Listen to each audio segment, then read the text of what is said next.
All right, we're live, but it looks like the chat is once again not showing up on stream. This makes me think that that is actually some sort of change they've made or some setting I need to adjust. So we have no information on the screen. I don't like that. All right, we'll pop this in. That's okay. We'll run the comment section from the iPad. I better get the iPad running right now. Okay, we'll close this out. We'll open this up. What we got here? Yep, okay, you guys are here. Yeah, it's doing the same thing it did yesterday. I can't see anyone's chat. Me. My wife is banned from buying today. Easy. Your wife is banned from buying today. All right, so let's see. Hot breaks. Oops. We do have hot breaks. And then also pricing up a vintage pack or two.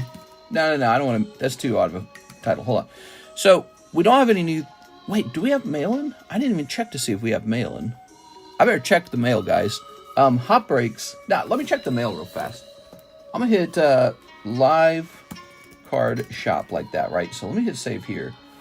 I just realized I didn't check the mail before I hit the go live button. But I don't think we got anything like a new card set. Should only be slabs.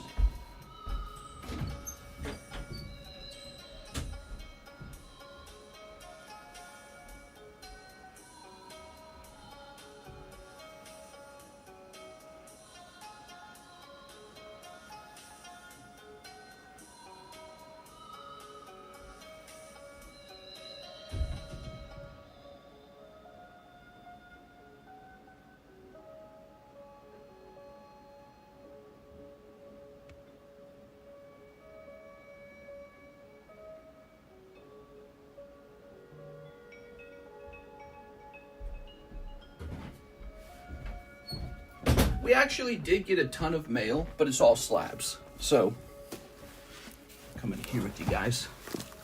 Slabs and maybe a vintage pack or two. So we'll say hot breaks.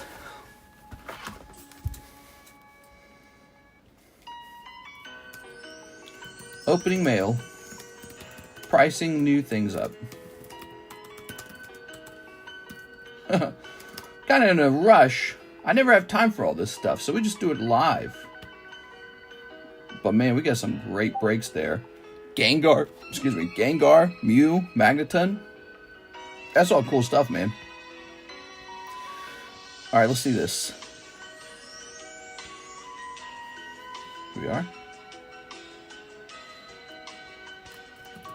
Oops. All right, let me look in here. We're going live for Friday day. Yes, that gonna work? All right. Tammy says they made this all cool and all. Is there some way for me to zoom out? There should be some way to zoom out.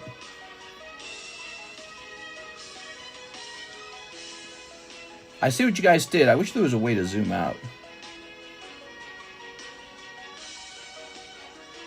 You got Don Rush. You got the sports. TCC bi-monthly release. January. Panini. Optic Baseball.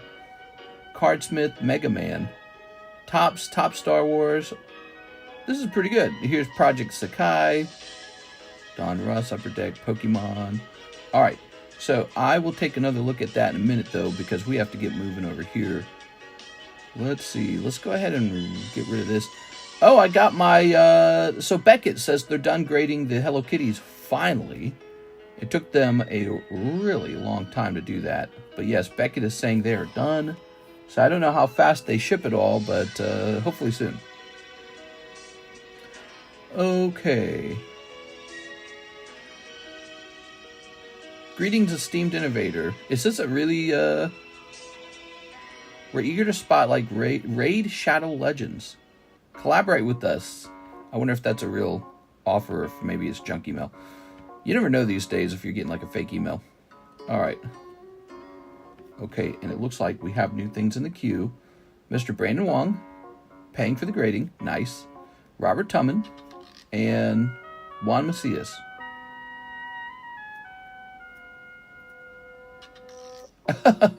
Juan Macias says, was there a mistake on my order? I ordered 2 book boxes last week from your YouTube secret menu. They usually come in medium flat rate boxes, and I received them in 2 small eBay boxes. So they appear to be smaller, but they're actually taller than the priority mail boxes, and it's not a mistake. They are technically smaller than the priority mail boxes, but when you weigh them, they come out to a very similar weight if you fill them up. And yeah, we did change over to those boxes. They're not that much smaller though. They're a little bit smaller, but they're not a lot smaller. And this was also taken into account with the pricing. Okay, so there was no mistake. Is he watching right now? Yeah, we changed over to those boxes because priority mail shipping was becoming unbelievably expensive. I don't even know why we ever did it that way. We should have never done it that way. So we needed to pick some kind of box size out, and that box size seemed to work pretty well. If it was, yeah, we like that box size better. It's very similar to the amount you receive. All right, let's get some of this mail open. So I've got some mail, and instead of opening it in private, we're going to open it with you guys. What do you guys think of that? I got some then. Oh, what's up, Juan Macias? Yeah, I'm sorry, man. We did that a while back. You can see that change on our eBay as well. And we've talked about it a number of times, but it didn't occur to me that some people still might not have heard about it. So I apologize if there was a misunderstanding. But yes, there was a changeover to that box. It weighs 14 pounds, the bulk does, but it is about 1 row less. 1 row, not 1 row. Like if I could draw it like this, not a whole row. So, I can't describe it very well. You do receive less cards in the box than a priority mail book box, but it's not actually very much the difference. It's a small amount less, and we decided to move over to that in order to make the shipping like bearable, because the shipping was just so terrible for the priority mail boxes. There we are. Wow. That's a Magby, huh? So I picked up a replacement Blaine's Charizard because I really liked the Blaine's Charizard. Yep, I think I counted. It was about 1,500 cards less. Here we are. Grab this. But I understand. Here we go. I don't know if it's that much less. Here we are. Ho-oh. Ho-oh. Weird. I would have ordered that a long time ago. I hope I won it, but I have a feeling I did not. All right. Oops. My bad. Maybe you got an extra packed box of the priority mail boxes. And maybe you got a thinner box of the other boxes. I don't know. But yeah, 1,000 card difference sounds like a lot. Here we are. That's about 10 stacks of 100. I don't think it was that big of a difference when we picked them out. But yeah, maybe it can work its way out that way. I don't know. Maybe you got a really packed priority mailbox. I don't remember the exact count of what went into the priority mailboxes. Here. All right. Ooh, so a little sandstorm pack for us.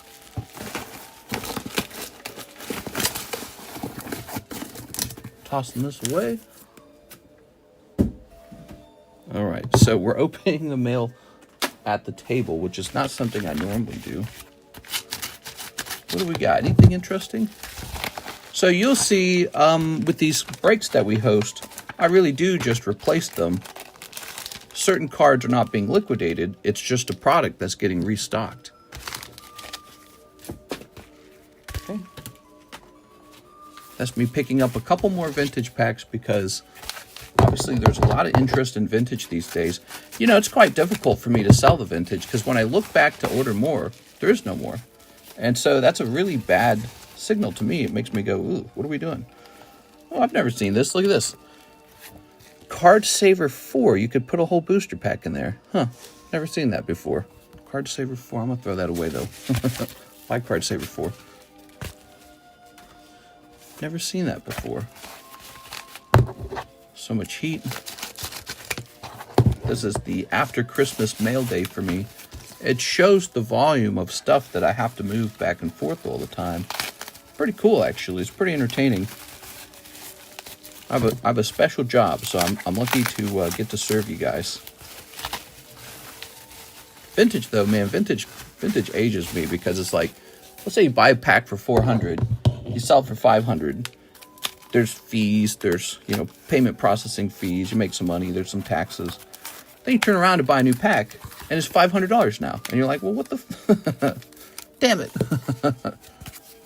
Did the Tyranitar slab break fire off? It sure did. That one went to Mr. Mahasvara. He got the pull. You can also check that in our Discord server. There's actually a channel, so you never have to wait, you know, till I go live again. You can always rush over to that channel to see the results. In the Discord server, it's called the Breaks History channel. Check that out.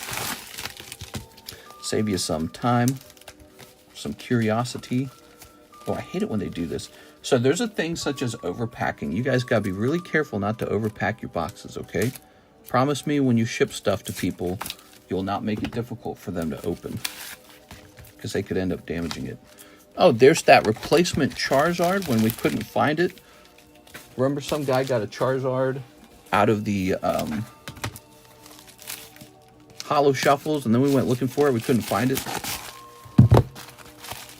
A lot of red on the table there. Okay, what do we got here? Oh, the Bubble Mews are in already. That was fast. I didn't expect that.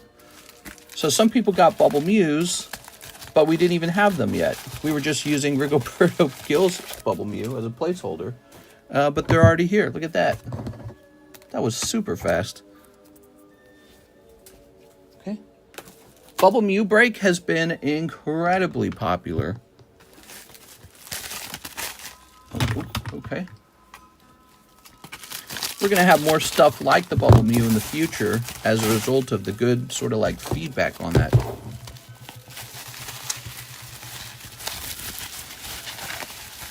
Oh, look at this. Another Rocket Magby. Yeah, I still like Rocket Returns. You see me buying out Rocket Returns cards. I'll probably offer one Magby for sale and keep the other one. A set like Rocket Returns, I think, is very special. It'll always be the lowest population Rocket set in the card collecting history. They'll never print another Rocket set this low. That's a fact. Anytime they print a new Rocket set, it'll be a high pop set. So if you want to own actually rare Team Rocket cards, you have to buy Team Rocket Returns. Very special.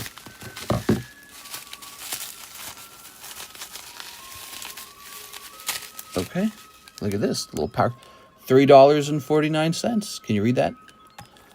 Imagine a time period where that pack cost nothing but $3.50, and now it's like $400, $500, $600. That's just crazy. Okay, and then we have it. Mail time's over. So it was primarily vintage packs. Toss that over there as well. Primarily vintage packs and slab replacements. So we'll get a price up on this cool Magby. Demand is greater than population. I think it balances. I think that oftentimes demand and population are kind of interacting with each other, right? So like if I have this Magby and the population was 1,000, that's going to affect prices. But if the population on the Magby is like 10, that's also going to affect prices. So if something's popular, it's popular. But if something's both popular and low population, you see them interacting with each other. They're not like, you know, it's not one versus the other. It's the equation of the two. Does that make sense?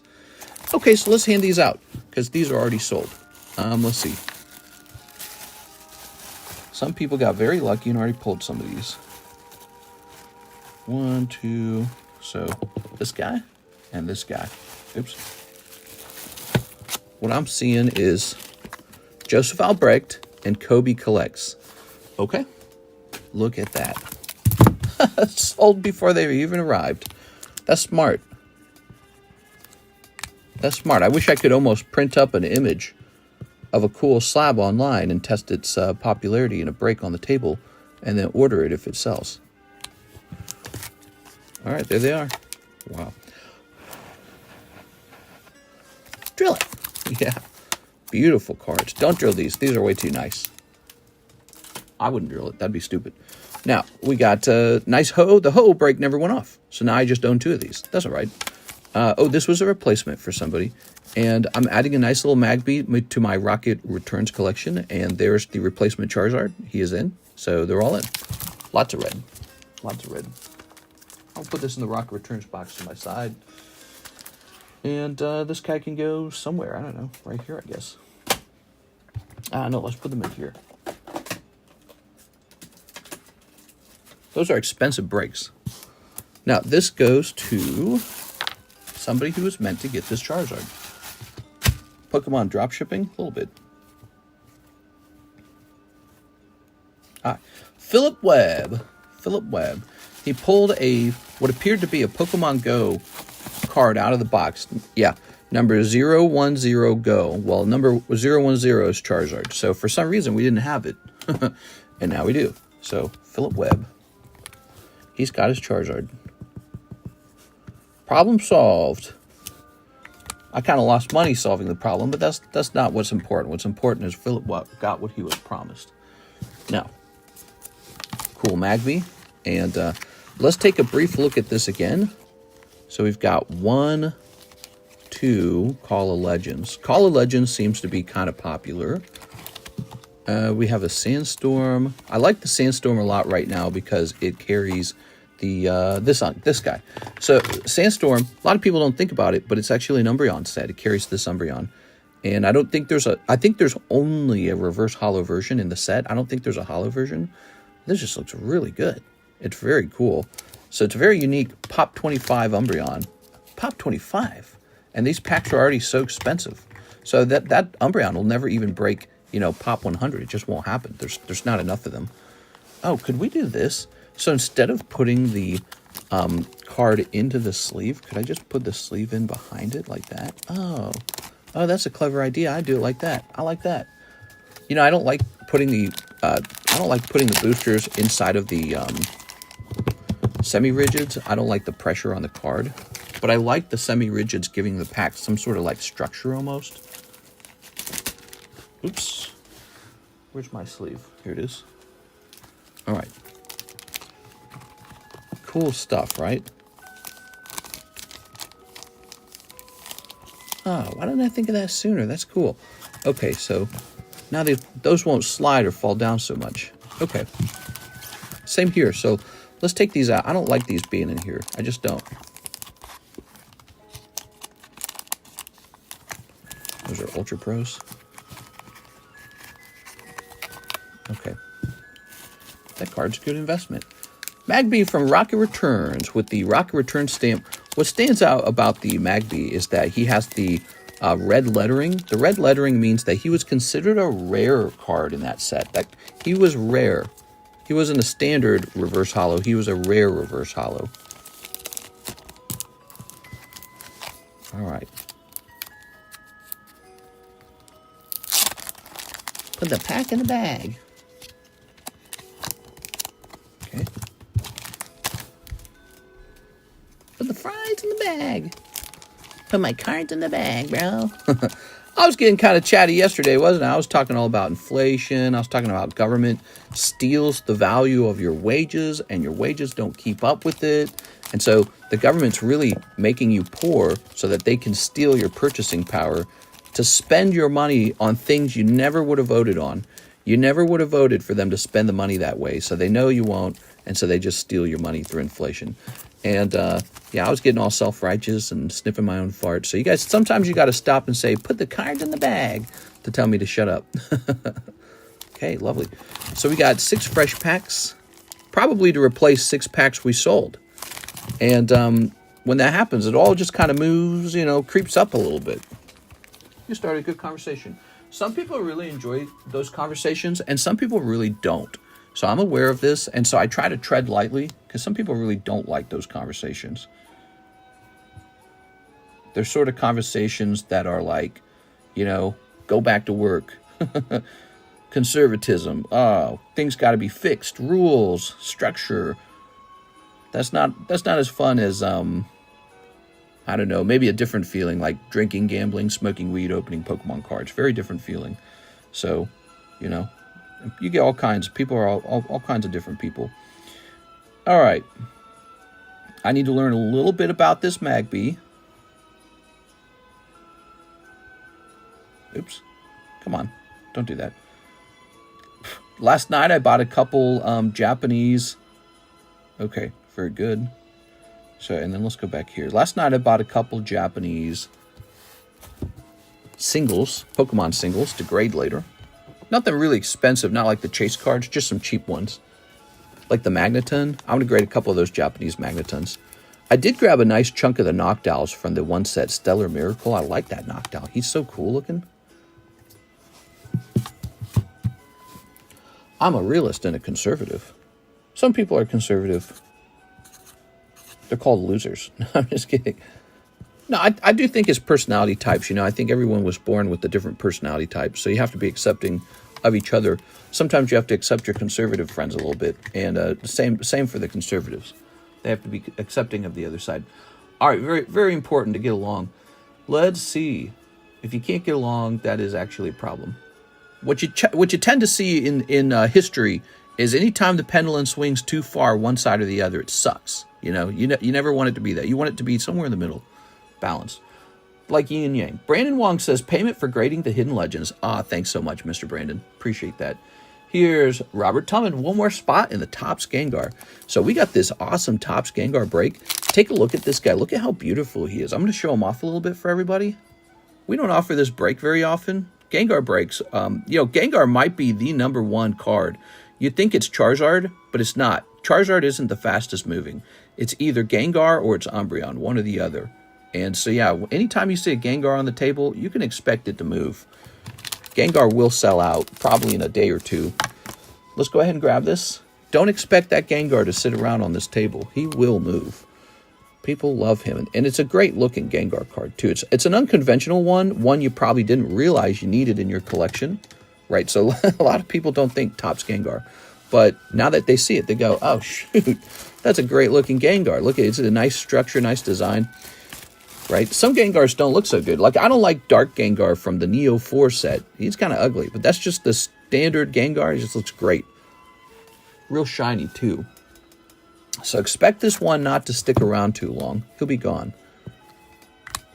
All right. Here's my Squid Game marker. We've still got this Tentacruel. So we will leave this Tentacruel up as a break. It's the Squid Game break. Normally it's a $300 Tentacruel. It's for sale for $200 basically. Your odds are 1 in 10. It's only a $20 buy-in, which you're not used to. But yeah, it'll have the little Squid Game symbols and everything. Very fun. Karis and I are watching Squid Game Season 2. It's one of our favorite shows right now. We really enjoy Squid Game. It's very fun. Very thoughtful show. They like, there's sort of like an allegory conversation going on. And so it's very fun. Okay, so Juan Macias asked about the bulk boxes. You know what? Since it took him by surprise, I'm going to give him a partial refund so that he is satisfied. And then if you want more of those, Juan Macias, I hope you find value in what you got and consider another box, because I think they're still a great deal. They are a little bit smaller than the Priority Mail box. They're a little bit smaller. But I'd like to give him a little refund.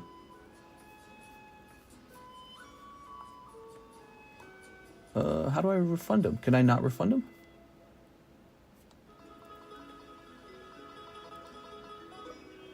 Huh. I don't have the option to refund him. How's that? That doesn't make any sense. Let me try sending him money. I'll do that. Okay, I'll send him money. Yeah, there's no option for a refund. That's so weird. Never seen that before. We're going to choose send money. Anyways, I love this Mew. That's very fun.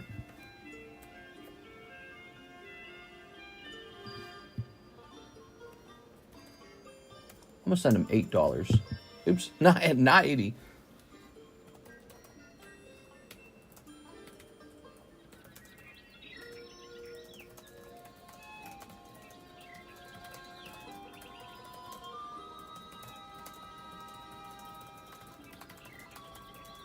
All right.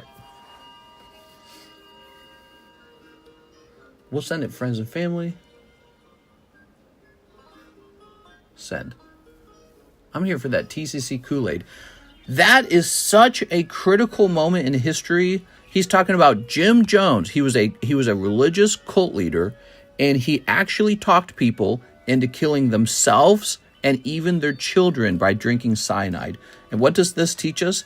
This teaches us that humans can totally be brainwashed, definitely in a large group, into doing things that are super unhealthy. Now, you can compare that to other things in life right now. Democrats or Republicans have a lot of different ideas. We've got all kinds of new ideas in the year 2024, and people can just be brainwashed into hurting themselves. Very scary. So that and the Salem witch trials is another one. You could just convince somebody to believe that somebody else is a witch.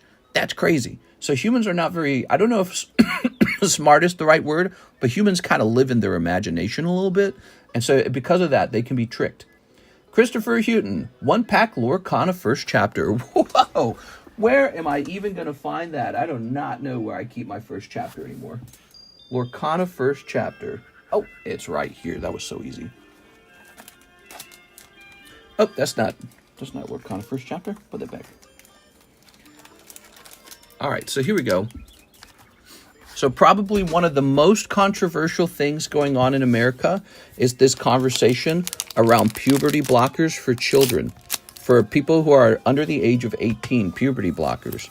I think the idea is if a child believes that they're a boy but they're trapped in a girl's body, we can stop them from, doing stuff like reaching puberty and having their sex change, because that's what puberty does to you. Your puberty gives you your secondary sexual appearances and your genitalia and everything fully develops.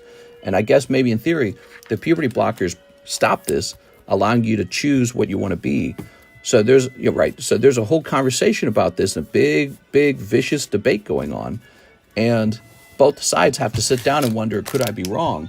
But I'm not a huge fan of anything that makes it impossible for you to have children. I think that fundamentally goes against biology. So that's my thoughts on it.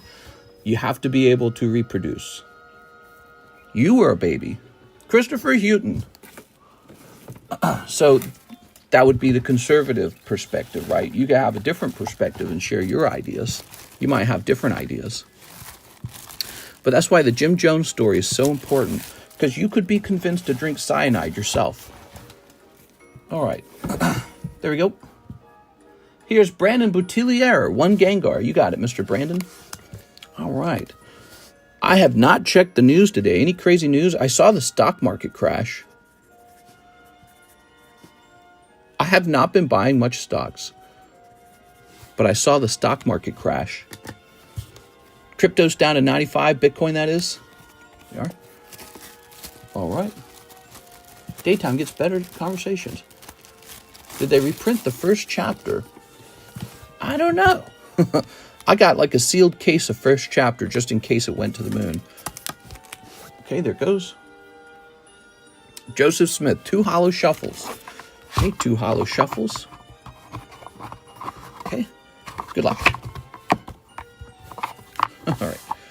We got 1, 2, 3. Okay. He said 2. Boom. 2 cold ones. Joseph Smith. Sorry, Joseph. Okay, those are very popular hollow shuffles. Chillin', Bruta, chillin'. I got my TCC ring today. My wife has a $20,000 ring, and I have a $20 TCC ring. Yeah, but your TCC ring looks good, doesn't it? It's very discreet. Sexy. There we go. Like black high heels. I'm just okay, now let's see. Let's see. Did we take care of everyone? Yes. Joseph Smith is done, and Mark Simon is next. Hollow Shuffle. Mark Simon, $50 of Hollow Shuffles. Wow, good luck, man. I didn't get a ring. I waited for years. You what? What? That's so funny, dude. 1, 2, 3. I guess my wife and I kind of did that. Did you guys hear the diamond market is in a free fall right now? I did hear about that. So diamond market has like a price chart similar to gold and silver, and diamonds are doing this. They're just going to the ground every time. 1, 2, 3, 4, 5, 6, 7, 8, 9, 10. All right. They are collapsing, probably because of the time period we're in where we're manufacturing diamonds. That's like if you could manufacture gold. Like, yeah, the price of gold would fall. All right, here goes. Mark Simon. Come on, Mark, get us a hot one. 2 live. That's good. Okay. Oh, my God. This guy's sweeping. Another one. All right, you did just fine, Mark. You did just fine. Let's start with your 2 lives. So you got 1, 2, 3, 4, 5, 6, 7, 8. I'm stealing your hollows back. Unless you want these, by the way. Just tell me if you do. I'll go grab them. Okay, so put that there. So the live customs go back into the box, and we pulled 2 live for you. You ready? 1 and a 2. That's 2 cold live customs. Okay, 2 cold live customs. And then that says, Onyx, you got a really special... Oh, I still have some tea from last night. I'm going to drink that. Cold tea. Actually, I think tea's better cold. I don't like hot tea. Here we go. So you got one of the chase pulls in the box. I believe there's 2, isn't there? I think there's 2. This guy right here. This is super rare Koro Karuta Onyx. And $100 might be low for the price. Elon found new diamonds in Greenland. Donald Trump wants Canada. He wants Greenland. He wants the Panama Canal. He wants to expand America. And I don't think that's going to go very well. I don't think anyone's going to give up their land. So I don't know what he's planning, but he's sounding kind of he's sounding kind of rough right now. I don't know. Maybe he's got that right of kings feeling. You know, the kings thought they had a right to rule over other people because they were chosen by God. So maybe after almost dying in an assassination attempt, he's not feeling very very held back by anything. You know, maybe he just feels like I'm just gonna do whatever I'm going to do. Who knows? Okay. So, Mark Simon, thank you so much. You did very well. You spent $50 and got quite a lot more than $50 back. That was a good round for you. You got a bag, Mark? I was going to give you this little... the Mimikyu is nice. I was going to give you the Mimikyu. We need to get rid of land. Sell Missouri first. Nah, I wouldn't sell for anything. No one wants it. Okay, here's Mark Simon. Here you go, Mark. Whoa, just hollows in his bag. That guy might like the hollow shuffles, is my guess. Okay. We can afford Greenland because Doge will be saving America billions of dollars. Who knows? Who knows? Who knows? I don't know. Yeah, it's like we have negative money, which means if the government buys Greenland, what will it even cost? Like $1 trillion? Like, what's his plan? I mean, if I was Greenland, I wouldn't 100% say, no, we're not for sale. I'd say we might be for sale for the right price. And then I'd be like, $1 trillion. You know? Actually, who gets paid out, by the way? Who actually gets paid? That part I didn't understand. So if Donald Trump buys Greenland and the money goes to whatever, like Denmark or something like that, who in Denmark actually gets that money? The people? Or is it like... is there like a royal family and they get, I don't get it. Who actually owns it? You know what I mean? I don't understand it. Emmanuel Valencia, a spot in the Mew break. Ah, yes, the Mew break getting very close. It's only an 8-spot break. Money isn't real. It's all make-believe. Yeah, maybe you're right. I don't know.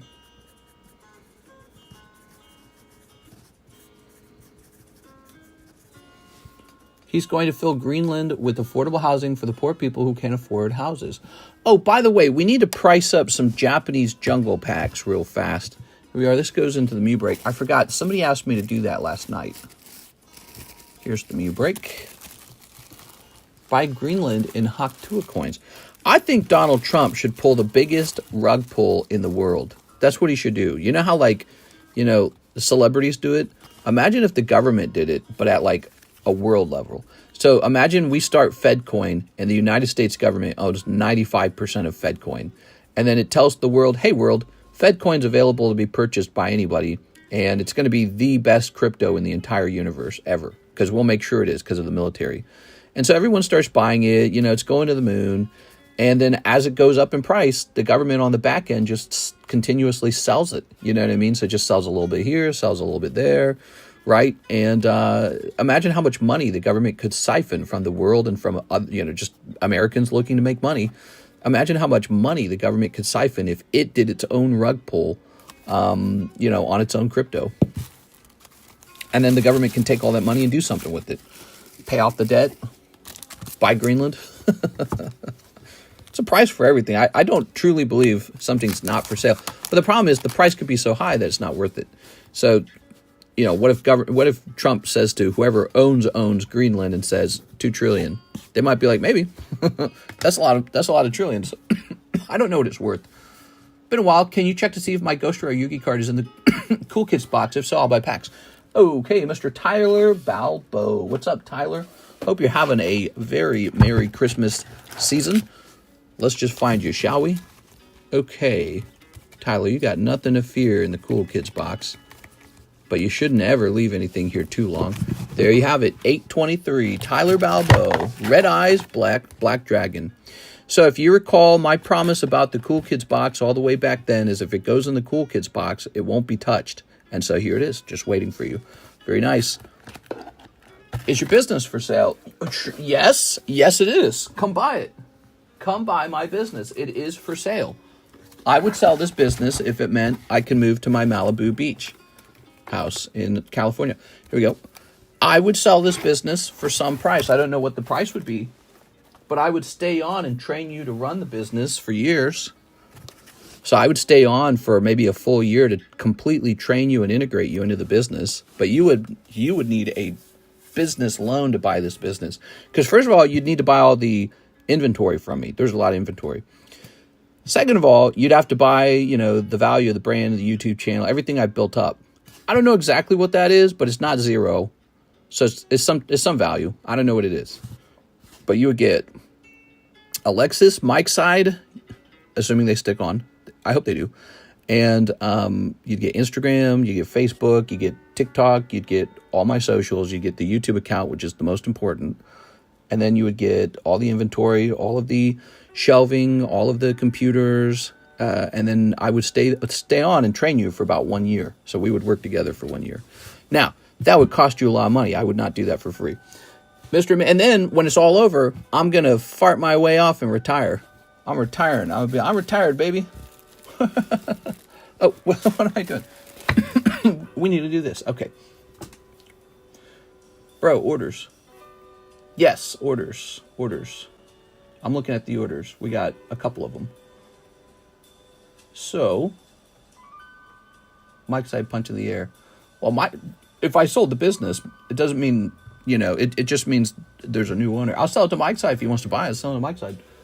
Jungle, Japanese. Who is Mike's side? What? Quip included? For the right price. Remember I said about Greenland? For the right price. I don't think she would, no. She would not. That's crazy, dude. Maybe if we were living in the right country, not this country. This country doesn't allow that. Stupid, dude. We are. She'd be like, oh, finally, I'm free of this guy. He's crazy. Oh, these have gotten expensive over time, huh?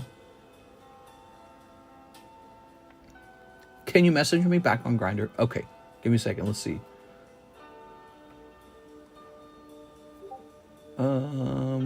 Did you send a message that I never responded to? Let's see. Oh, I bet you did. Okay, so you were the one asking about the jungle, and we are getting a price on the jungle. I'm convinced you'll still do this after retirement only because you like this hobby too much. If I did, I would not compete with you, meaning I would not set up the same stream or anything like that. So it would be very different. I'd probably just have a personal channel where I show off some of my stuff. That's it. And all my time would be spent building this channel up still. Maybe we could structure it so that I retain 1 or 2% ownership, just as, kind of like schmuck insurance kind of stuff, so that if you build it into something much larger, then I'm still happy. But yeah, I mean, I wouldn't compete, because that's maybe one of the risks is, what if I just run off and start a second one and say, hey, it's me, come over here now. So no, we couldn't have that. So I would get out of the live streaming business. I'd be out. I would no longer be in the live streaming business. If we bought Greenland, could we move there and populate it? No, I don't think so. I don't think a lot of Americans would like it. Because if it was a really lovely place to live, there already would be people populating it. But Greenland doesn't have a lot of people, last time I checked. All right, I'm ready to price this. Are you ready for a price? Okay. $3 for that vintage pack? I'll take it. You wish. You know, the hollows in the front of the pack on these, I want to put it like this.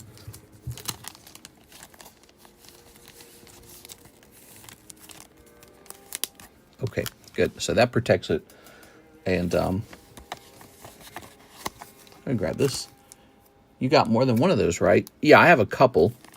I could sell 2 of them today, just 2 of them. Hock 2 of them.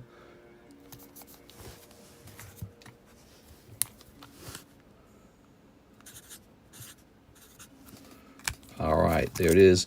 That's Japanese Jungle, ready to be opened immediately. Whew. Bad deal. They're called Greenland, but have no Greenland. I know they're basically a used car salesman. Yeah, you'll love it here. The grass is so green. My wife, Vito, she's buying anyways. 3 Korean, 151. Oh, so Mr. Marco Arboleto is back. His wife says, you will open the packs I tell you to open. Here it is. Pokemon 151. 56,000 people in 2023. That's less than Lake of the Ozarks, by the way. There's more people than that in our area. If you combine all our counties. Since Lake of the Ozarks is not a city, that's just kind of like what we call the lake. You have to combine all the people around the lake in the different counties, and it comes out to like 90. There it is. Last time I checked. There we are. Okay. And... ooh, Master Ball Magnemite. All right. It was not a useless endeavor. You actually pulled the Master Ball out. You sniped. Brandon wants Power Keepers priced. We can definitely consider Power Keepers. Quit at the courthouse filing for divorce after those comments you made. Nah, she could never. There we go. She knows I got that Rocket Diglett. Marco Arboleta. Mr. Marco. My town has 30,000 people. Okay, you're living in a small town.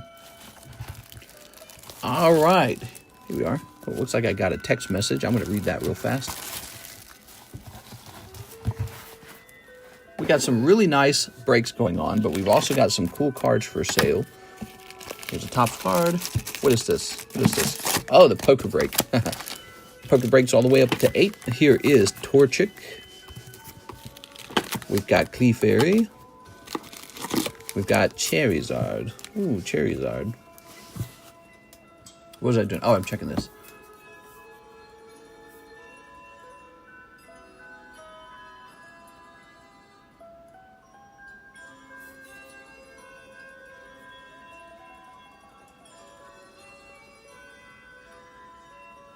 There you go. We are buying it for military purposes. Nah, it's not. I don't think it's just military. I think it's because they're probably rich AF in resources that we don't got. I mean, look at Greenland. It's this big, empty, cold place, right? Nobody's living there. It's the perfect place to go mining.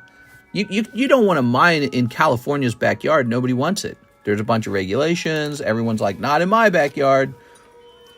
You're going to go F off to the ice mountains in Greenland and go drilling for stuff over there. No one cares. They're like, yeah, go get the resources from the moon, okay?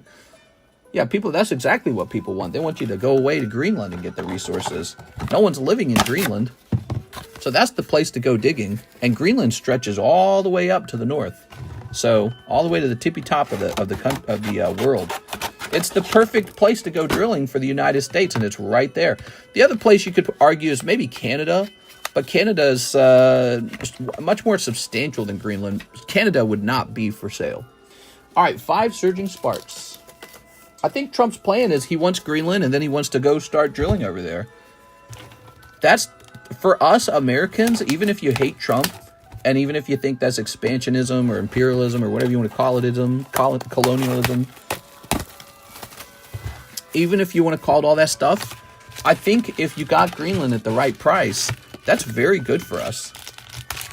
So his idea is not in the wrong, he's in the right place in terms of how do we get rich. The idea of nabbing this awesome place to go drilling. Of course, we also have Alaska, so I don't know why we don't just use Alaska, but I guess Greenland would be kind of like Alaska on our European side of the country. Ready? I hate Trump, and I think it's colonialism and sanctuo-Zionism. God damn it! Sanctuo-Zionism! I can't even say it. The juice! Snipping this. Let's go ahead and snip this. And we're going to go ahead and snip this. All right. I don't think Trump's a very religious man. That's my theory. All right. I don't think he's ever been. I think he's pretending to be religious. The Greenland military has like 5 canoes. It'll be easy. Need to mine in Moria by crossing the pass of Khazad-dûm. Who's going to even defend it? Is Denmark going to defend Greenland? They're gonna fight us off, and then is Greenland going to fight us off? What are they going to do? They just assumed America was never going to be mean, basically, and maybe in our hearts we cannot stand that idea of taking another country or expanding or something like that. But it's like, man, that is exactly how the world actually works. It works exactly like that. That's how we got America. That's how we got most of it. And I guess we did the Louisiana Purchase. But, I mean, look at places like Texas. Like, we fought for those places. Joshua. Here, Joshua. Setatan and Slay King. Slay, Keko Moria.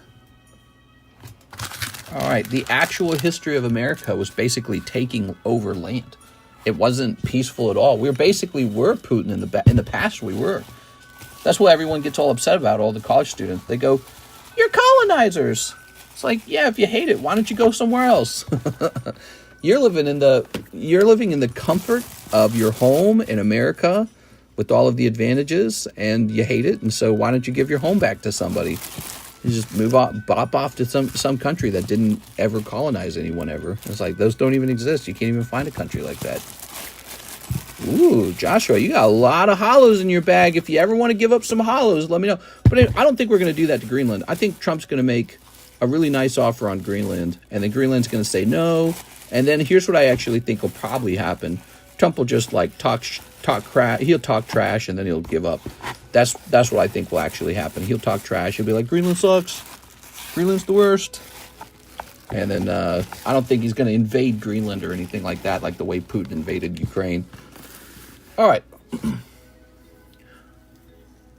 Can the jungle pack stay sealed? You can keep this sealed, yes. I don't know why you would buy it like that, because you pay a premium to open it. That's the whole point. Yeah, the point is the pack costs a premium. Okay, but I would be happy to accept crypto from you and keep it sealed. Okay, so how far along are we? We're 48 minutes in. Can you believe that? We're ready for more orders right now. So we're ready for more orders. And I want to show you something for fun. I'm going to go grab it, okay? I'm going to go grab it.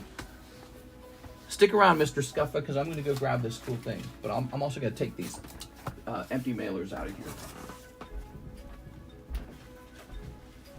I'll put them in here, maybe.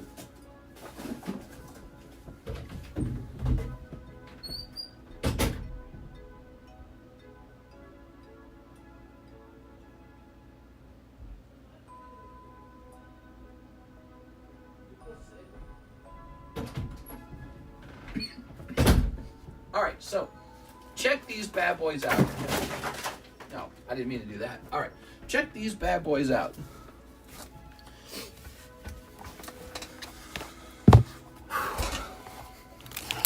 Oh, man. Look at the dust on that. That's dirty, dude. Look at this. Look at this. Look at this. 4 packs there. And look at this.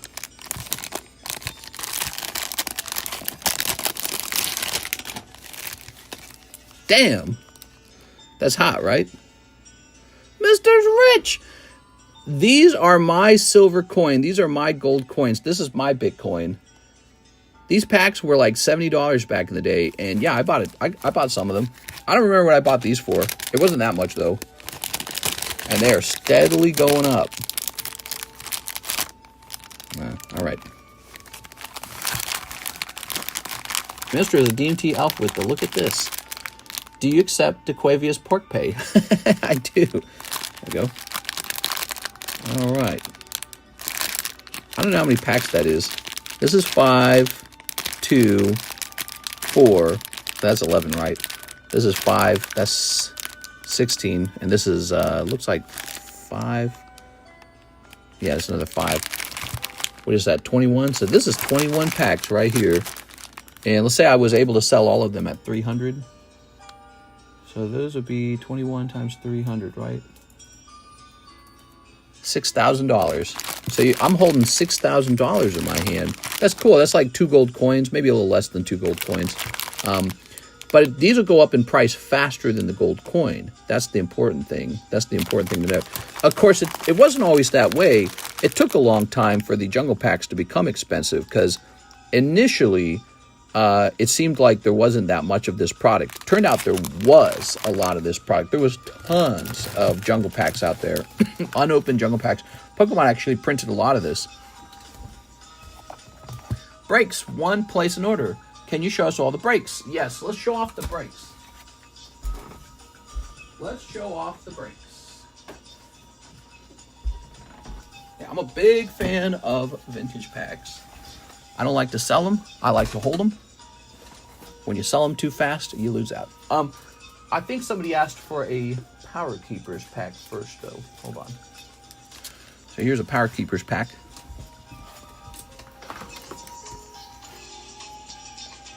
Okay, you ready?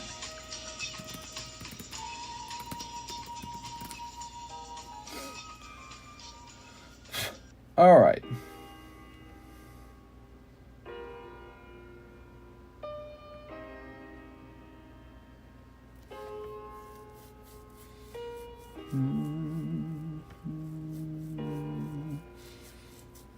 Give me a second here, okay, guys? Takes a minute sometimes.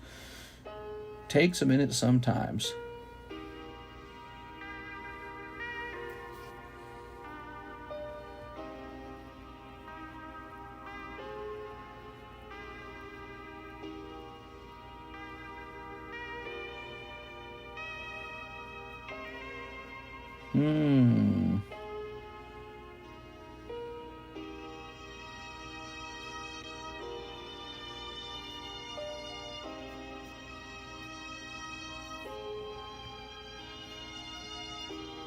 You remind me of Trafalgar D. Water Law.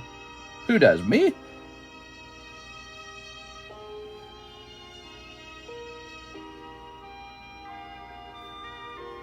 So it always takes a while to price up vintage packs. I got some cheese balls for you. I don't like Famunda. Famunda? You don't like Famunda? I need some Famunda cheese. You never had Famunda cheese? Oops, come on now. Don't do this. It would help if this computer wasn't so slow. This computer is so slow.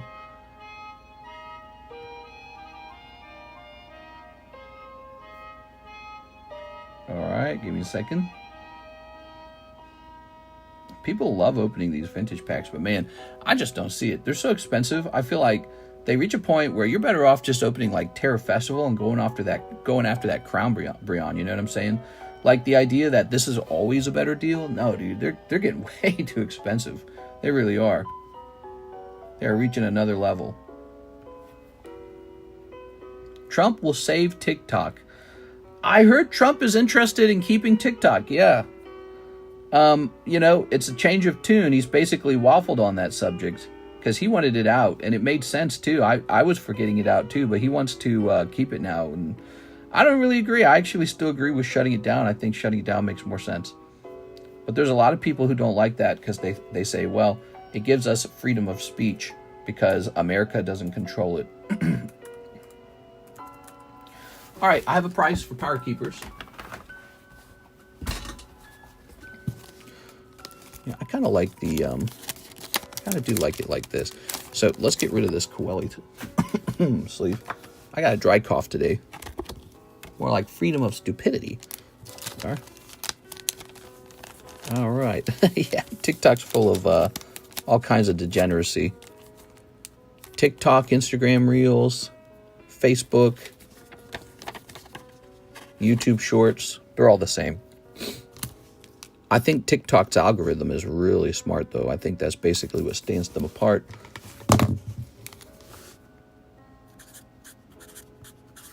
All right, so these prices are good for now, but they are subject to change pretty fast. Sometimes these prices change real fast. All right, what are we doing? Any orders come in? Let's check this out. I watch TikTok for MILFs. NHWC tacking Testicle Festival to a new level. Oh, taking. Did I say tackling? Javier Arroyo, 3 Terra Festivals. Finish my brother's slab away. Irvin Arroyo, I have a bag. All right, you got it. 3 Terra Festivals.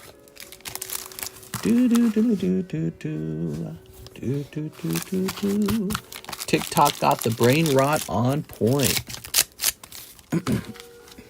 All right. All right, mister, give me a sec. If I get the Walreen pack, can I keep the empty pack with the... Yeah, you can keep the pack. You are? Okay, here's Magneton. Here's some Hollows and Garchomp. Look at that Garchomp. And Aegislash, Doublade or something. I don't know. Ta-da! You did it! Mr. Javier. Oh, my. Oh, my. Okay, let's grab this box, which I'm pretty sure you're in. Thank you. There we are. There we have it. Hello, everyone Q. Everyone Q? I knew it! He believes in QAnon. Now, your brother Irvin. Let's go find Mr. Irvin. All right. Irvin. That had $25 left on it. It was a Magneton. PSA 10. Let's go find it now. We will check Slab Away box first. I don't think he's going to... I don't think he's going to be in here. I'm going to go to the E-box right now. I bet you he's in the E-box. He's a QAnon conspiracy theorist. Ah, very nice. Okay. Damn, Power Keepers, where are the gold stars at? Power Keepers is a gold star set. What gold stars does it have? The Evolutions, I think. So there it is. Pop 16 Magneton. Very nice, dude. Oh, his name's already on it. Putting that back over there. Okay, cool, man. Very nice. You forgot the brakes. You would like to see what's in the brakes. Let's go ahead and move these to the side and show off the brakes. So over here, we've got our new rare candy brake, a very expensive Raikou. There's Raikou. Here's the Shinji brake. Okay, Shinji brake also comes with Magikarp. Magikarp and Magneton. It's the same artist, and who knows, maybe this Magneton kind of goes to the moon, kind of like the English Magikarp did. Probably not, just because it's Magneton, but I think it could be a very expensive card. Here's Mew. There's Porker. Here's Gengar. Here's the clearance break. And here is the booster pack break. Wait, that's not the booster pack break. Where's the... Oh, here it is. Here's the booster pack break. It's 1 in 4. Ooh. Very cool. Scoopity bombs. Yes, IRS Evolution Gold Stars. Ta-da! There's probably like 1 or 2. Oh, there's a specialty Squid Game break. It's Squid Tentacruel break. So this is normally a $300 card. We've reduced them to $200 and turned it into a 1 in 10 $20 break for Squid Game. How fun. Okay. Joseph Albrecht has a really, really big order.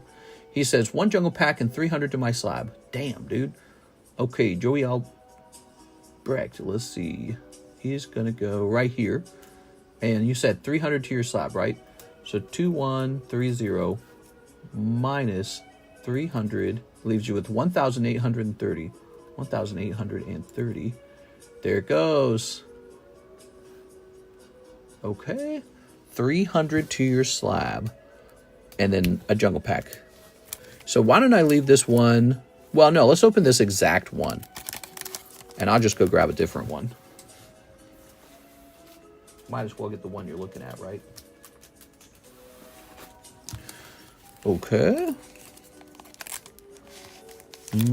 Considering I have so many of these jungle packs, you'd think I'd sell more of them. I should be selling them all the time to push the value of the one I have up.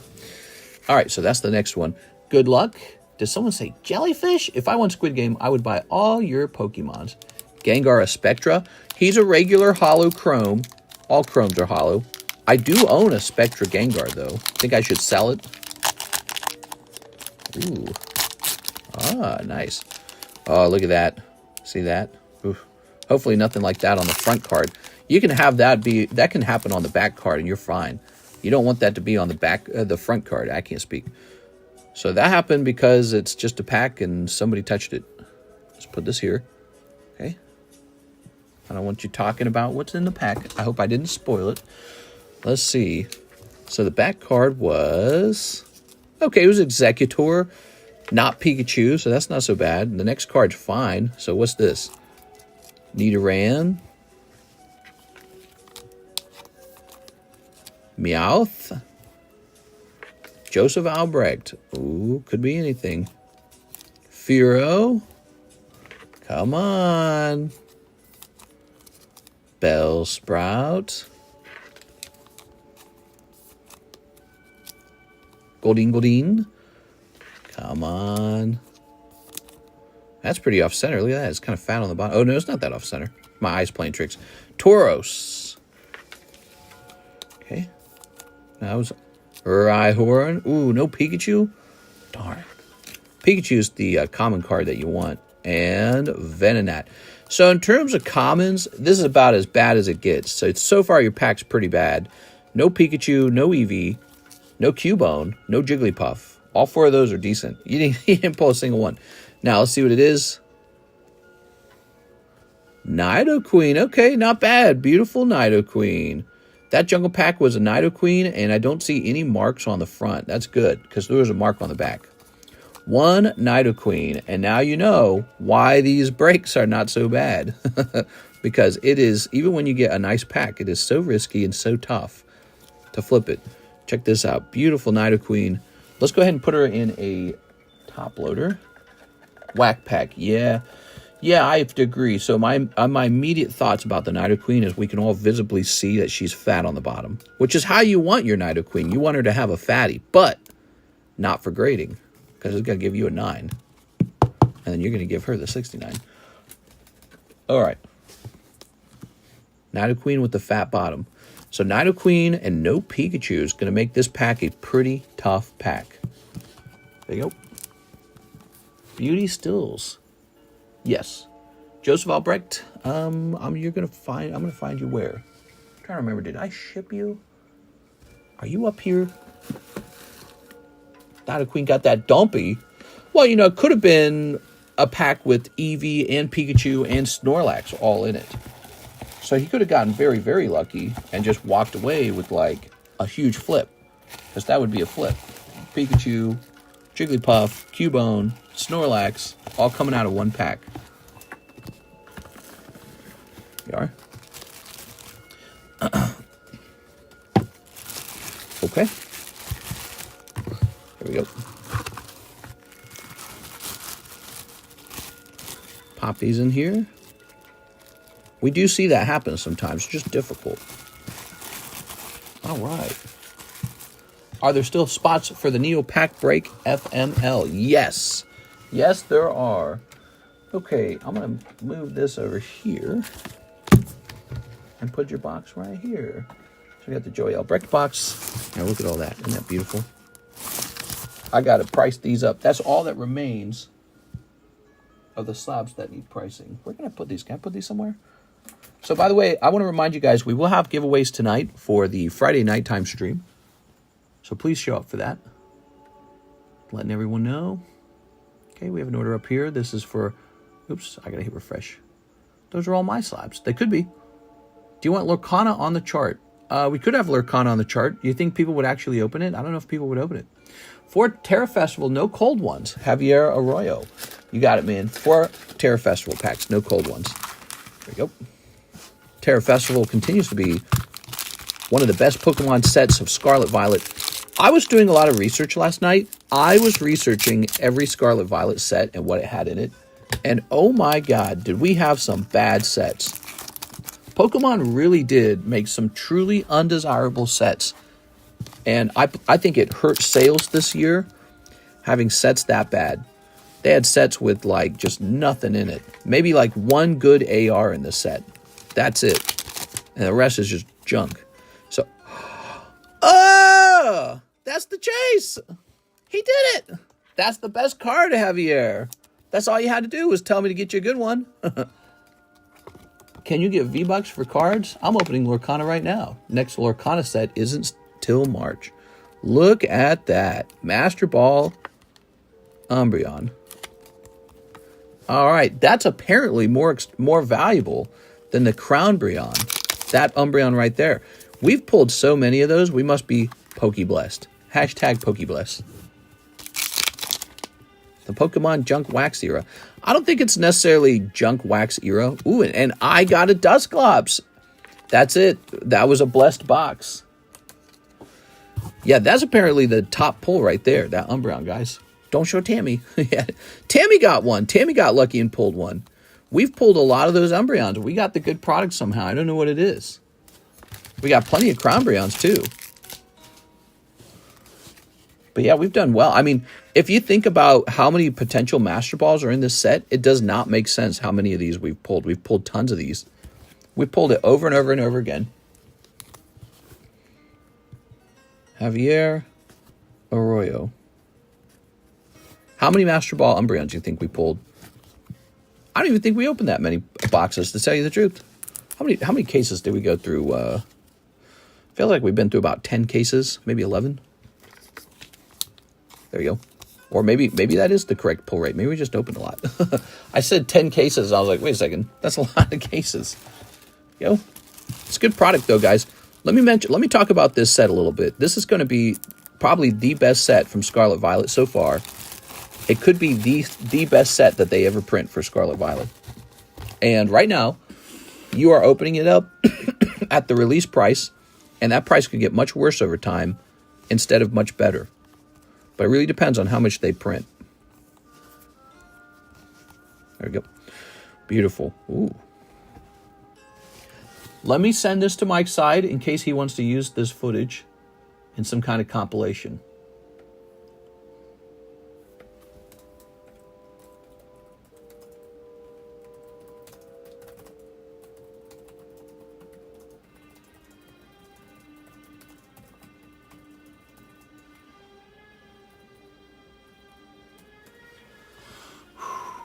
There we go. Okay, you're going in the Cool Kids box with that one. All right, lovely. So we have Mr. Brandon Wong. He says he will open the Power Keepers. Oops. How nice is that? That doesn't affect it because it's got this... I like this. So we just put the card in the sleeve with this thing protecting it. All right. Ready? $3.49. Unbelievable. Unbelievable.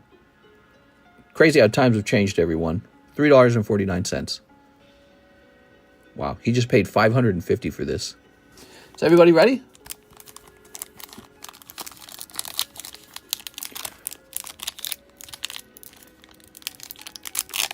Okay. No, trying my best to save that for you. It just tears how it wants to tear sometime. Okay. Here goes. All right. So you've got Snorunt. Ooh. Why not? Ah. Vulpix. Carvana. Beldum. How many is that? I think we got one more. Oh, that's a rare. Oh, water energy. Very interesting. So water energy is a possibility. I didn't know that. And is it a heavy pack? It is not a heavy pack. Oh my God, dude. That is not a super hot pack of Power Keepers. You got the water energy reverse. Something tells me, because there's no Pokemon on the water energy reverse, that it will not do a really good job. Here's Omastar.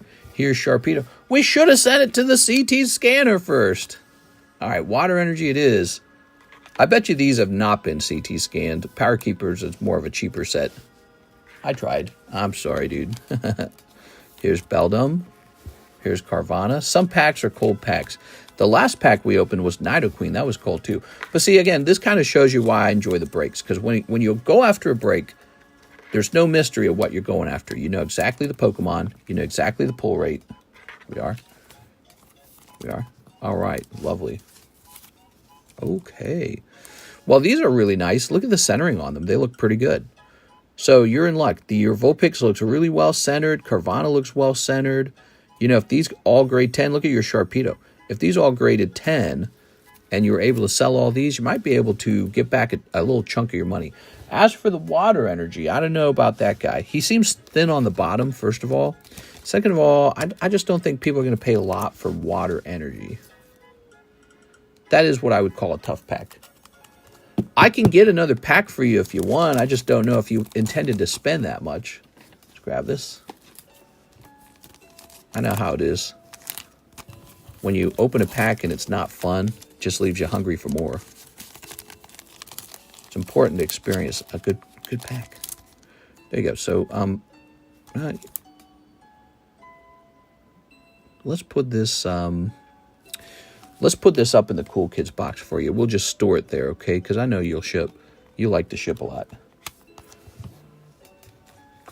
Nope, last purchase until June. I got you, man. No problem. No problem. All right. All right, all right.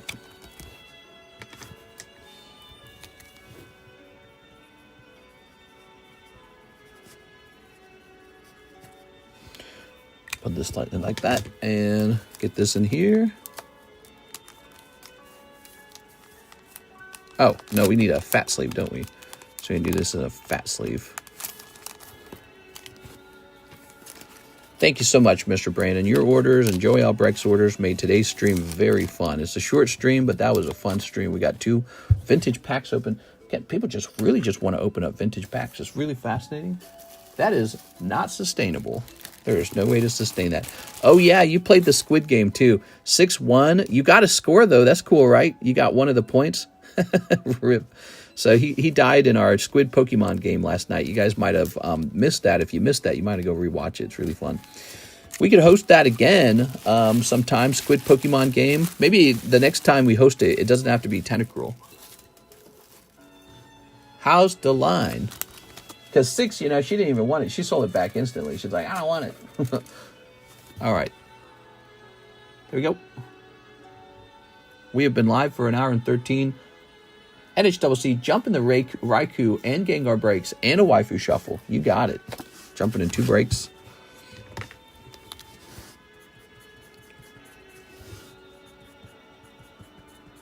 Okay, so this is Raikou and Gengar.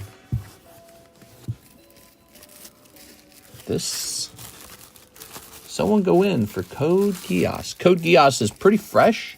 Hasn't really been, gone through it all. Because it hasn't sold very much at all. Just a couple packs from the first box. Crobat bag can be thrown away. I need the bag for the... is this it? Yeah, the rare candy bag. NHCC. You're in. Okay, so rare candy ticks up by 1 for the first time. This is a big one. Raikou from Dark Explorers. He's an expensive card. Very hard to pull. Very rare. Very hard to grade 10 as well. So the fact that we got a 10 over there is really cool. Be one of the coolest cards in your collection. He says he wants a waifu shuffle as well. Good luck in the waifu shuffle. Waifu shuffle is all the way full with waifus right now. 1, 2, 3. Flip this around. Boom. Ah, it's a cold one. I'm sorry, man. All right, no luck on the Waifu Shuffle. Mister, may I trade in my Power Keepers cards for some store credit? Man, you want to trade it in. Well, so the only problem is I can't do much with the water energy. I could probably, let me take a look at the commons again as well. So before we do that, all right? So let's talk a little bit about that in a minute. But let me focus on the line because we got to wrap up real soon. Javier won 6 Terra Festivals. I have a bag. You got it, man. Yeah, well, I could probably take your commons. I don't know what you would really want for the water energy. That's supposed to be the hit, but it turned out to be an energy card. It kind of sucks. I feel bad for you. You had a cold pack.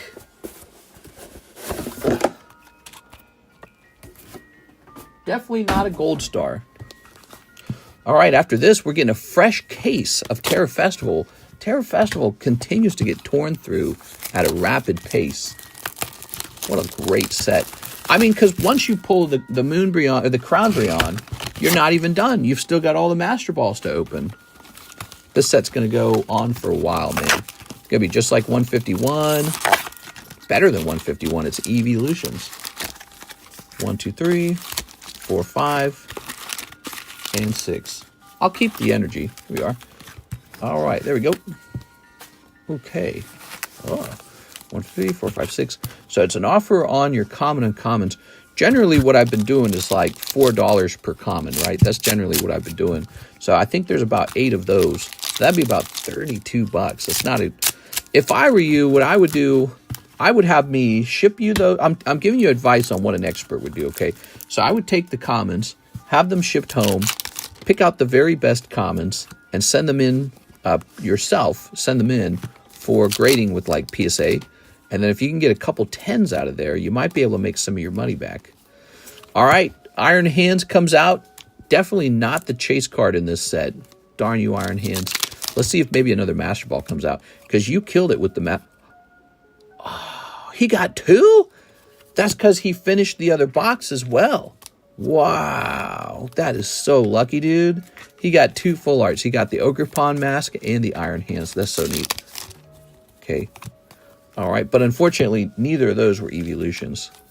But let's see if you can pull. Oops, let's see if you can pull another Master Ball. I bet not. No, that's just a reverse holo. Okay. By the way, I looked up the Master Ball Dusclops. He was like $10, dude. Nobody wants Dusclops. It makes me sad. I'm gonna buy up every Dusclops in the world. Look at this Dusclops. Poor Dusclops. You can't make people love what they don't love. It's just not how it works. Thank you very much. Yeah, it's not much money. Okay, put this over here. Getting hit from the back, Alex. I should get a lottery ticket not hitting any car while getting hit from the back. What are you talking about, Alex? Alex, why are you talking about getting hit from the back? Oh, you're saying someone ran into you, but you didn't run into anybody? Is that what you're saying? There it is.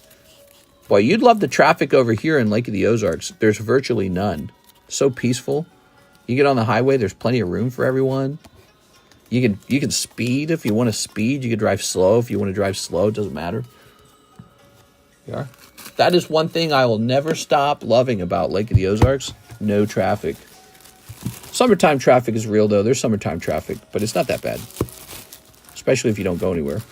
Like me. I just don't go anywhere. Problem solved. Did that old lady have insurance? I don't know. All right. So we showed these off enough, didn't we? Pidgeot, 10, 180. Mr. Mime, 10, $35. Mega Absol, $290. Victory Bell, $34. And the Halo Break that will never finish. California has idiot drivers all over. I think what happens when the wait times get really bad, another spot in the Halo Break. All right, you got it, man. What? Halo Break going back up. Damn. So, let's grab the Halo Break somewhere. Where is he? I think when the traffic is really bad, everyone gets really desperate. And as a result of that desperation, they start driving more erratic. And so, if you live in a place with very low traffic, everyone just drives nicer. Everyone's just nicer. Okay, Halo ticks up by 1. Wow. Always get hit during the holidays. It's a curse. Damn, dude, that sucks, man. We have a Zach order. He says, Gengar break. Zach order, Gengar break.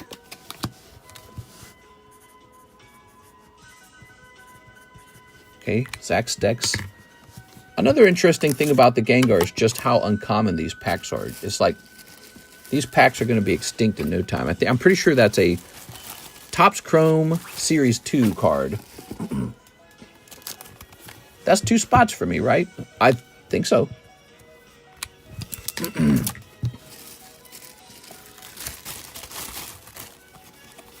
Yolan, Joseph Jones, NHC. Excuse me. My throat's just been terrible today. Marco Arboleto, 4 more Korean 151. Okay, let's get it. 2, 3, 4. Mr. Marco. Can we still order? No, we better stop. We're an hour and 20 minutes in, and it is Friday, and I'm going to go hang out with Karis. She's going to get mad at me if I don't. Besides, we got Squid Game. What should I eat tonight for dinner while I watch Squid Game? Because I'm going to be watching Squid Game. We got to find out how it ends. The exciting conclusion. I think we're on like episode 4 or something already. Oh, wow, that's off-center. Yours is off-center. What happened? I don't know why that one's off-center. My coffee was spilled. I was going to drink it. No.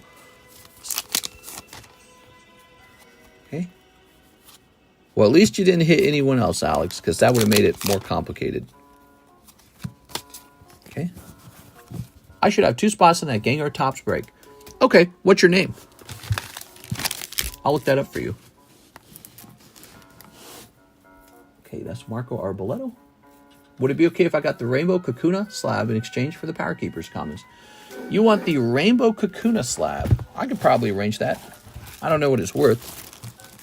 The Rainbow Kakuna slab. Let me take another look into that. I actually don't know what... Is that in the slab channel?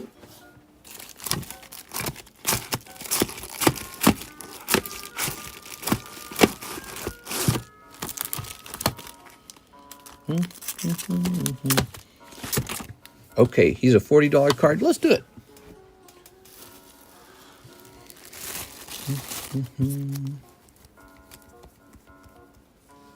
Tell you what, too, on a couple of these giveaways, I'm going to toss you into those giveaways for free because you had such tough luck on the vintage pack.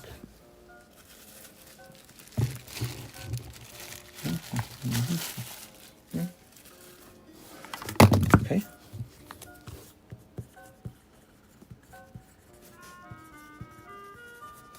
Very nice. No more orders from me till June. Sounds good, man. Sounds good. Yeah, I hope that you told me you were going to invest some money in the stock market. I hope that goes well for you. Smart thing to do, to buy some stocks. Yeah, don't put all your eggs in one basket, guys. You have a little bit of Pokemon cards, but you should have some real estate. You should have some stocks. All 3 of those things are a smart move. Then there's other things like crypto and gold. That's more speculative, but crypto's done well. Gold's done well. I do Pokemon cards. I do a lot of Pokemon cards. And Pokemon cards have done very well for me over time. But, it's a risk to hold only Pokemon cards. One risk would be like if a hurricane destroyed your home and all the cards inside. Well, if you didn't have a hurricane insurance, you're just going to lose all your cards. So it's good to have a little bit of other things too. But I'm not supposed to tell you that at the card shop. But I like to give sound financial advice out. Like, for example, don't buy Pokemon cards if you have credit card debt. Pay off the credit card debt first. That kind of stuff, right? So check that out. That card, this booster pack, we're selling for around $300, and I just showed you a pile of those other booster packs that I think I was buying around $100, $120 back then. I don't remember. I remember it was a deal I made with somebody where I had to buy a lot of them, so I bought like 30 of them or something. And it's just crazy. It's crazy what they've turned into over time. It's just because people like to open them, and there's a finite number, and it never ends, never really ends. But this is that's getting pretty expensive. The Snorlax is really nice from this set. Your cards blow away, but all Mister's cards blow into your yard. How to make money? What do you do when you open packs and get junk and are at a net loss? That's a great question. So when you're at a net loss after opening Pokemon cards, the trick is to go back to work. Does that make sense? So Pokemon cards, you shouldn't look at them as a way to make money by opening packs, right? Like, so this right here, if you could consistently pull Umbreon out of here over and over and over again, yeah, you could make money opening this pack. But that's not really how it works. The math, your odds, and the market price, the way they really work is you slowly lose money while you open these. And then if you hold them for a long time, they go up because they're collectibles. Pokemon stops printing them. People wish they had more of them, and there's not enough to meet demand, and then the price rises real slow. So just buy and hold. That's how you make money. But opening packs, that requires luck. Kind of like opening, it's kind of like the slot machine. And one way you can get a better return on your luck is if you open stuff with better odds. So if only you could know the odds in here, you would know if this is better to open versus this. What should you be opening? Crown Pikachu or Crownbreon? Crownichu, Crownbreon. You don't know because Pokemon doesn't reveal the odds. But the internet sort of does by doing large pack openings like 1,000 packs, 10,000 packs, and they kind of reveal the pull rate. And so you can take the pull rate times like, you know, times the basic price of the booster pack, and then you can try to figure out how much money you could make back selling all of the, you know, B tier pulls, because those aren't, they're not free. They have a value. Like if you pull Espeon or Sylveon, you can sell those in your pursuit of the Umbreon. And then you start to get kind of a murky, cloudy idea of the real cost of opening the packs. But the marketplace kind of understands this by their feelings too, kind of like their intuition. And so they put a price on the Umbreon when they buy it up off the internet, right? So you can decide, you know, what's your best odds? Do I open a pack? Do I buy a single? What do I do? Do I buy a case and put it in my closet? How do I make money on these? And I can tell you there's no easy answer. It's very intuitive because Pokemon doesn't reveal any data. It's very intuitive. So you have to have a feel. And you can try to use data from pull rates that people have produced to help, but it's just so complicated. Because again, let's say you're opening these packs and on average, the Umbreon pulls at a point something rate. But you get Sylveon, you get Glaceon, you get Leafeon, you get all these other great Eevee pulls, and they all actually are kind of valuable. Well, then it gets really complicated to understand, because you need their pull rates too. It gets really complicated to understand, you know, the value of opening this pack. If you go negative on your packs, you have to accept you lost the shuffle, you lost money. You have to accept that. You lost money opening Pokemon cards.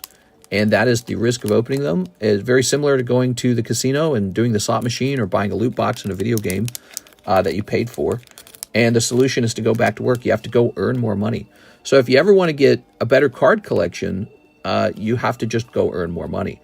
You should really think about your careers. How do I get into a higher paying career? How do I get a promotion? Can I finish a valuable degree and get into a better job field? All those things. When you get paid a lot of money, you just go buy whatever you want. So, yeah, that's the best way to think about it. But in terms of Pokemon cards making you money, there's a couple options. Become a card shop. So when you're a card shop, maybe you get a business-to-business price on the product. And trust me, even that price is not super impressive. It's actually pretty close to what you guys already get. And because card shops run on slim margins, if you guys didn't know that. Yeah, there's that, and then there's just get very lucky when you open the packs, and then finally there's buy something and hold it for a long time. Those are your three options. Buy it and hold it for a long time, get very lucky, become a card shop. There you go. And if you could just come over here, do the thing everyone's doing for fun and get rich instantly, it wouldn't make any sense. That doesn't add up, does it? People love opening packs. Imagine if you were paid money because you're pulling so many Umbreons, right? It just doesn't add up. So the math will always work against you.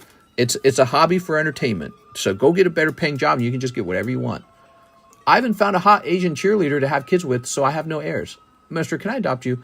You can adopt me and I'll accept all your cards as inheritance. And I'll say thanks, Dad, and stuff like that.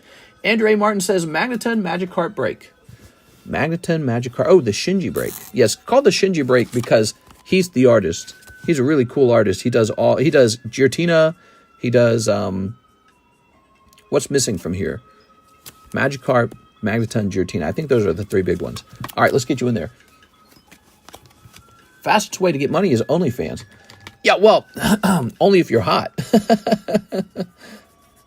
Yeah, but those OnlyFans girls are crazy, man. Those are nuts. But also, if you do OnlyFans, you got to trade your soul. You've traded your soul for money. And that's fine. I'm not going to judge you if you did that. Some people do that, and it works for them. But you better have a nice-looking butthole, because if you don't, you're just going to be selling your soul for very, very cheap. So you better have the golden butthole or something. Mister, check out my Discord. 1, 2, 3, 4, 5, 6. We got 6. 152 A Perez. What's a good way to start? I want to be an online card shop. Does that take lots of money? Yeah, a little bit. It takes some money. So, for example, when I started, I had a good job. I was already getting paid pretty well when I started. So I was able to leverage my income from the good job into being a card shop. So any company you try to start, you can't run that on like $10 a day. You got to have some income.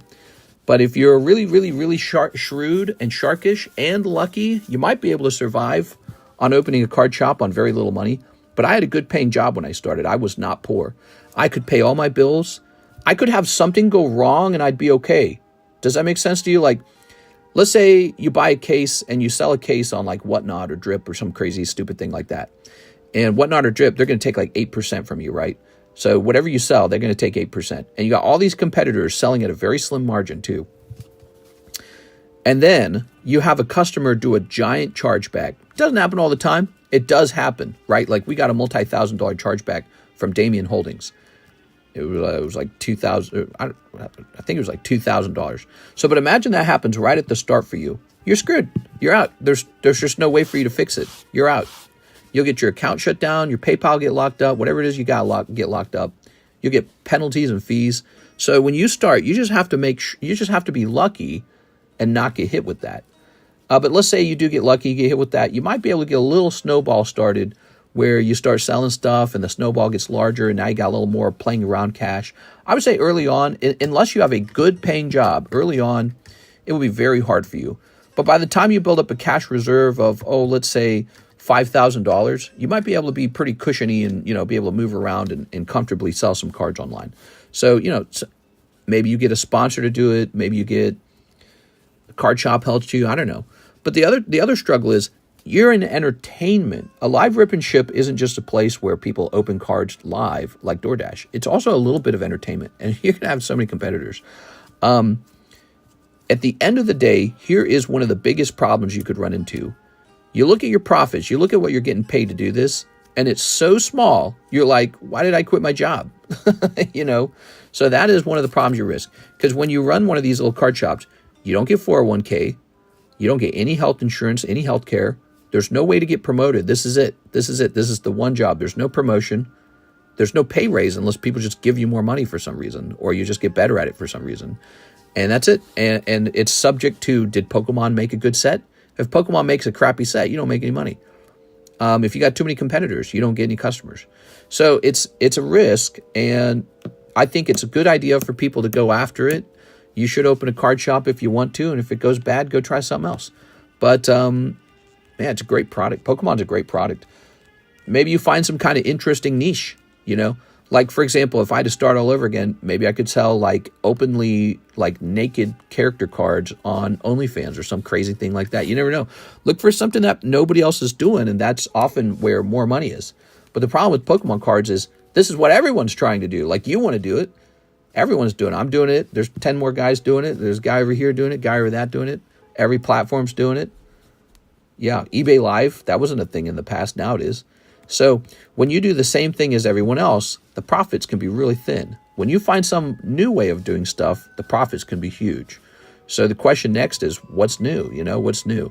Maybe you don't focus on Pokemon. Maybe you specialize only in one card set that's not being looked at as much. Like, I don't know, like a MetaZoo channel. That's a joke. But, it probably, at the time that MetaZoo was doing very well, it wasn't a joke. When MetaZoo was peaking, if you were a MetaZoo specialized channel, you probably were raking in a lot of money. All the MetaZoo guys said, hey, this is the guy. He's the expert. He loves us specifically. He's not a Pokemon guy.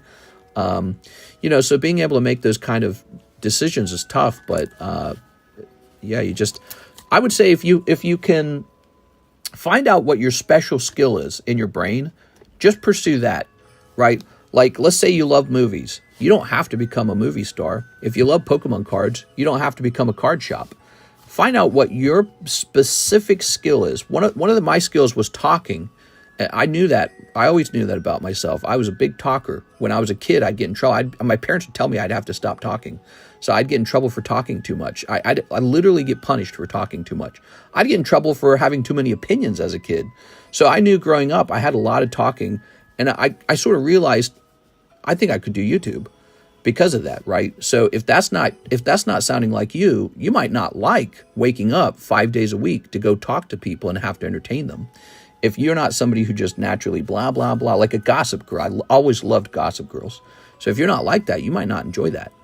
But if you are like that, that could be a sign you need to get over here and start any YouTube channel with whatever you're passionate about. So just get over here. If you just talk all day long, you might be a good YouTuber. If you're this person who just can't stop talking. But if you have some other skill set, maybe you're very shy and you really like solving puzzles a lot, or you're just very good at math. You might be a computer scientist and you don't know it, but most computer scientists probably know it. They have like this certain autistic aura, and they can feel it. They go, oh, yeah, I'm probably supposed to be in technology. You might be better at parties and just constantly moving around and talking to people and networking. Well, that might be more like a in-person salesman, like a car salesman. Car salesman. When I was working on the bank's database, there was a guy who owned a car sales company. Right, those are real companies. You sell cars all day long, vehicles. I saw that guy's bank account. He had like $4 million in his bank account because I was working on a database for a bank. Right, I can see everyone's money. And this guy who owned just a used car dealership, he had $4 million in his bank account, just sitting there, uninvested. $4 million. And I'm guessing that was his operating cash, so he doesn't want to invest it. But it was shocking. And he just sells cars. So, that's a great job if you present well, if you're good looking, if you're attractive, if you enjoy, vehicles, if you have a passion for vehicles. So you got to find some place that you fit in and pursue your skills. Don't just go after what you think pays a lot of money. One mistake a lot of people make is they go after computer science because they know it pays a lot, but then they find out, I hate doing math. I'm no good at solving puzzles and problems. I hate technical stuff. So, and then they all fall out of that class. So it's really important you line up with your skill. But your hobby doesn't always have to turn into your job. Sometimes you can have a really good paying job with 401k, with healthcare, with great options, and then you just buy Pokemon cards. And I could have done that. I could still be playing Monster Hunter if I wanted to. But another interesting thing was I was always like Scrooge. So, and my siblings would call me that. And that is actually another good indicator. I enjoy banking. I enjoy interest. I love interest. I enjoy money lending. I enjoy the idea of betting, sort of like making predictions on where money's going to move one way or another. I'm obsessed with that stuff. So this was a very good option for me. It combined a number of my skills all at the same time. When I go to card shows and see those booths with booster boxes for 1,000 and like that pack you would for 500, you don't make a good profit. I'm well aware of the struggles of flipping things. I have a very special, this table is a special thing where I get to sell cards a little more expensive as a premium because people treat me well and they like me. And so I get away with selling at a little premium. Some places do that as well, but if you go to like eBay, it's a whole different ballpark. It's super competitive, super sharp. I probably make it look a little bit easy. It is not that easy. I know this because I've seen other guys. I know guys right now working on their card shops, and they are flopping, dude. They are struggling.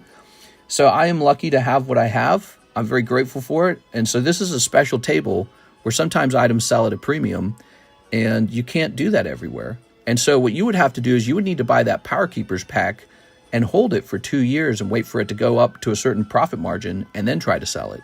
And I have booster packs like that. Like this pack right here, I held it for years.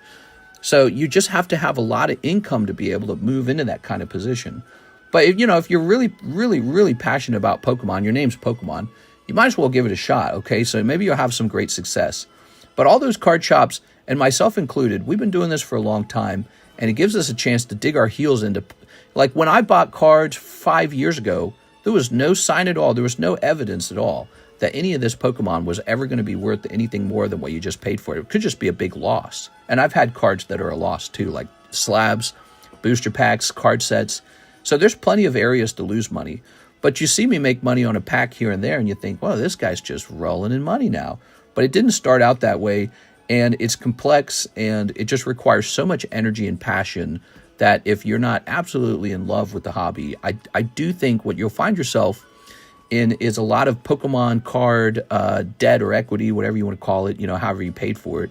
So you can have a lot of Pokemon cards and no cash laying around you, and then one day you need a medical attention or car repair, and you don't have cash. You got Pokemon cards, and you're not very good at selling them. And so give it a try. Go sell some cards. Go give it a try if you want.